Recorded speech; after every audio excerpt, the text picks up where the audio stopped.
Hello friends, welcome to my YouTube channel knowledge zone. Friends, आज मैं आपके सामने इकोनॉमिक्स के 50 क्वेश्चन को डिस्कस करने जा रही हूँ। तो चलिए फ्रेंड्स, आज का सेशन स्टार्ट करते हैं। आज का हमारा पहला क्वेश्चन है, अर्थव्यवस्था का जनक किसे कहते हैं?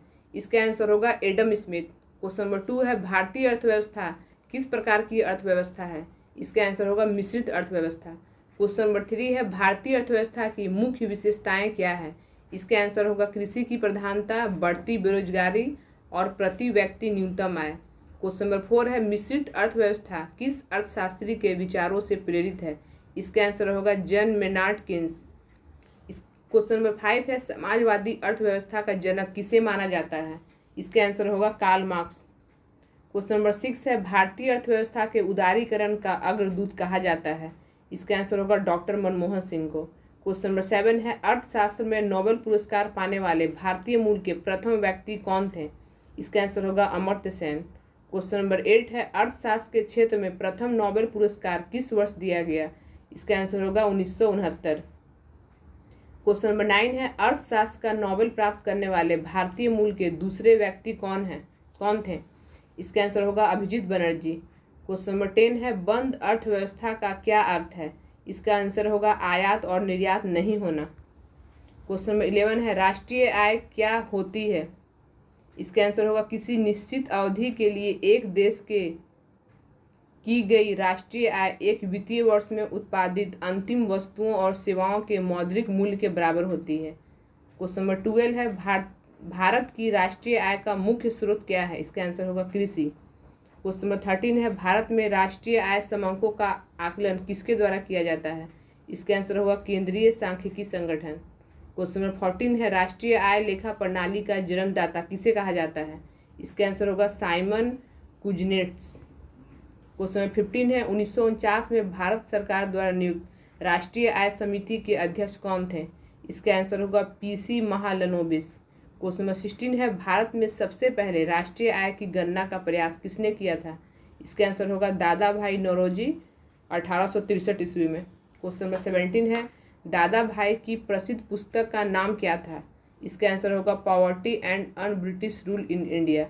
क्वेश्चन नंबर 18 है, poverty and un British rule in India में प्रति व्यक्ति आय कितनी बताई गई थी? इसका आंसर होगा 20 रुपये। क्वेश्चन नंबर 19 है, हिंदू वृद्धि दर किससे संबंधित है? इसका आंसर होगा राष्ट्रीय आय। क्वेश्चन नंबर 20 है, राष्ट्रीय सांख्यिकी आयोग की स्थापना किस समिति की अनुशंसा पर की गई? इसका आंसर होगा सी रंगराजन समिति।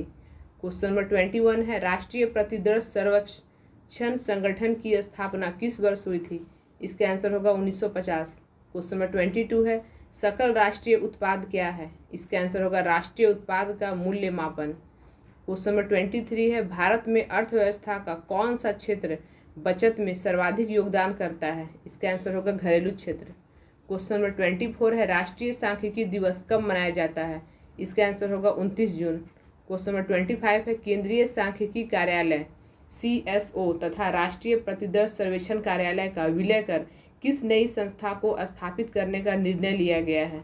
इसका आंसर होगा राष्ट्रीय सांख्यिकी कार्यालय। क्वेश्चन नंबर 26 है, भारत के किस राज्य में प्रति व्यक्ति आय सबसे कम है? इसका आंसर होगा बिहार। क्वेश्चन नंबर 27 है, वर्तमान में किस राज्य में औसत प्रति व्यक्ति आय सर्वाधिक है? इसका आंसर होगा गोवा। क्वेश्चन नंबर 28 है, भारत में सकल घरेलू उत्पाद का सबसे बड़ा भाग किस आर्थिक क्षेत्र से प्राप्त होता है? इसका आंसर होगा सेवा क्षेत्र। क्वेश्चन नंबर 29 है, भारत में अर्थ शोधन निवारण अधिनियम कब से लागू हुआ? इसका आंसर होगा 2005। क्वेश्चन नंबर 30 है, भारत के किस राज्य की वर्तमान मूल्यों पर नवीनतम प्रति व्यक्ति आय न्यूनतम है? इसका आंसर होगा बिहार। क्वेश्चन नंबर 31 है, सरकारी व्यय को नियंत्रित करने का प्राधिकारी है? इसका आंसर होगा वित्त मंत्रालय। क्वेश्चन नंबर 32 है, संशोधित मूल्य वर्धित कर का संबंध है? इसका आंसर होगा उत्पाद कर। क्वेश्चन नंबर 33 है, भारत में सेवा कर किस वर्ष प्रारंभ किया गया था? इसका आंसर होगा 1994 से 1995। क्वेश्चन नंबर 34 है, सेवा कर एक कर है? इसका आंसर होगा अप्रत्यक्ष कर। क्वेश्चन नंबर 35 है, भारत में योजना आयोग की स्थापना किस वर्ष हुई थी? इसका आंसर होगा 1950। क्वेश्चन नंबर 36 है, भारत में बजट घाटे को पूरा करने की ट्रेजरी बिल प्रणाली को कब समाप्त कर दिया गया? इसका आंसर होगा 31 मार्च 1997। क्वेश्चन नंबर 37 है ब्याज भुगतान एक आइटम है, इसका आंसर होगा राजस्व व्यय का। क्वेश्चन नंबर 38 है राजकोषीय घाटा क्या है, इसका आंसर होगा बजटीय घाटे का योग और सरकार का बाजार ऋण तथा दायित्व। क्वेश्चन नंबर 39 है नीति आयोग का पूरा नाम क्या है, इसका आंसर होगा राष्ट्रीय भारत परिवर्तन संस्थान, national institution for transforming India. Question number 40 है भारतीय जीवन बीमा निगम की स्थापना कब हुई, इसका आंसर होगा 1956। क्वेश्चन नंबर 41 है RN मल्होत्रा कमेटी किस क्षेत्र से संबंधित है, इसका आंसर होगा बीमा क्षेत्र से। क्वेश्चन नंबर 42 है 1 रुपये के नोट पर हस्ताक्षर होते हैं, इसका आंसर होगा वित्त मंत्रालय के सचिव के।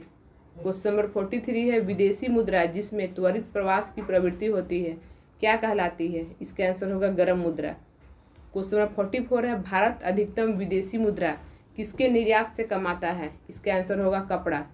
क्वेश्चन नंबर 45 है 1991 की नई आर्थिक नीति का उपदेश क्या था, इसका आंसर होगा उदारीकरण, निजीकरण तथा वैश्वीकरण। क्वेश्चन नंबर 46 है किसी देश की प्रति व्यक्ति आय प्राप्त की जाती है, इसका आंसर होगा राष्ट्रीय आय एवं जनसंख्या दोनों से। क्वेश्चन नंबर 47 है भारत की आर्थिक सुधार का जनक किसे कहा जाता है, इसका आंसर होगा doctor Manmohan Singh. Question number 48 है भारतीय अर्थव्यवस्था का कौन सा क्षेत्र सकल राष्ट्रीय उत्पाद में सबसे अधिक योगदान करता है, इसका आंसर होगा तृतीय क्षेत्र। क्वेश्चन नंबर 49 है तेल एवं प्राकृतिक गैस आयोग ONGC कब स्थापित किया गया, इसका आंसर होगा 1956। क्वेश्चन नंबर 50 है सापेक्ष निर्धनता का क्या अर्थ है, इसका आंसर होगा आर्थिक असमानताएं।